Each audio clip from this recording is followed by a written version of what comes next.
Hello সবাইকে। সবাই কেমন আছো? শুভ বিজয়া। যদিও অনেকটাই সময় পেরিয়ে গেছে শুভ বিজয়া বলার জন্য।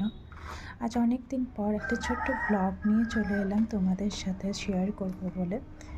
সবাই যেমন জানো, আমি কিছু একটা কিনলে তোমাদের সাথে শেয়ার না করে থাকতে পারি না। তোমরা এখানে যেমন দেখতে পাচ্ছ, এটা আমার ধনতেরাস উপলক্ষে একটা ছোট্ট মেটালের জিনিস পারচেস আর কি। অ্যাকচুয়ালি এখন জিনিসের সোনার রূপোর দাম এতটাই বেশি যে পারচেস করা খুবই দুঃসাধ্য হয়ে উঠেছে। কিন্তু আমি এবছর অনেক দিন থেকেই মনে মনে ভেবেছিলাম যে ধনতেরাস উপলক্ষে কিছু একটা তো কিনবই। যদিও আমি সেরকম বার তিথি এসবে বিশ্বাস করি না, কিন্তু তবুও এবারে তিথিটা না মানলেও ধনতেরাসের আগেই কিনে ফেললাম এরকম একটা সুন্দর রূপোর ব্রেসলেট। এটা তোমাদের সাথে আমি একবার শেয়ার করতে চাই, কেমন লাগছে কমেন্ট বক্সে জানিও।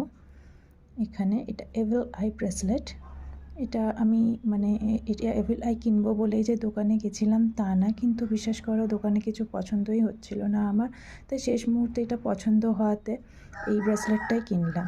কেমন লাগছে অবশ্যই জানিও, এবং পরে তোমাদের সাথে ছবি দিওয়ালির সময় আমি অবশ্যই শেয়ার করব। তোমরা কে কী পারচেস করছো দিওয়ালিতে সেটাও জানিও আমাকে। দিওয়ালি না, ধনতেরাসে, সেটাও কিন্তু অবশ্যই জানিও। অপেক্ষায় থাকলাম। কমেন্ট বক্সে কমেন্ট করতে ভুলো না।